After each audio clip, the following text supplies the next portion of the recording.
Okay guys, so I have here my friend Malene. We work on the same ano ba? Hospital. So, saan ka nga nag-work ngayon? Sa hospital mo. Anong ward? Anong ward?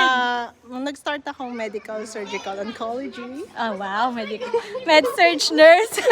And then ngayon, nag-all around ka ba doon sa wards? Hindi, nag-ano na ako, medical surgical. Medical surgical. Oh, so kamusta yung working as a registered nurse sa medical surgical dito sa Australia?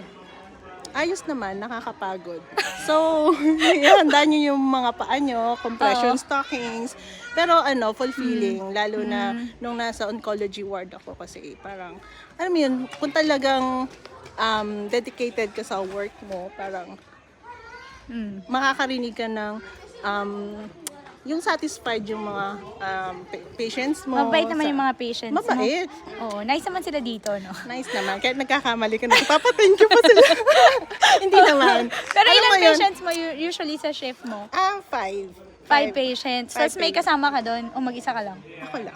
So ikaw lang. So parang 5:1. Tapos kunyari kung may discharge na dalawa, may admission kang dalawa. So hanggang huli, 5 siya. Okay. So okay naman, documentation. Same lang sa Pilipinas? Oo, or kasi medyo different? ang hospital namin, ano pa siya, paper.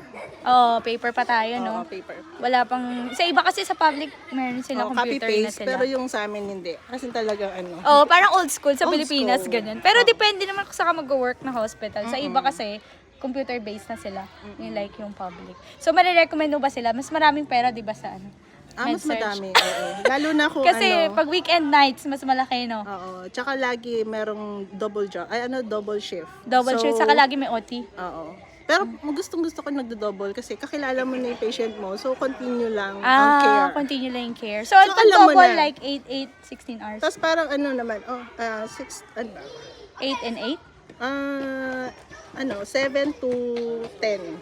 8? Kung AM to PM. Hindi So, siya. nag-overlap Ay, yung... oo. 8 and 8 yun, oo. That's good. Ano ba sasabihin ko? Mm, Yun lang, continuous lang ng care. Mhm. At saka, ano ba? Wala, chill na lang kasi kakilala mo na yung pasyente. oo. So, mas Kaya okay yung double mas okay shift. yung double. Kapagod Yun nga lang, yun. pagod lang. Oo nga.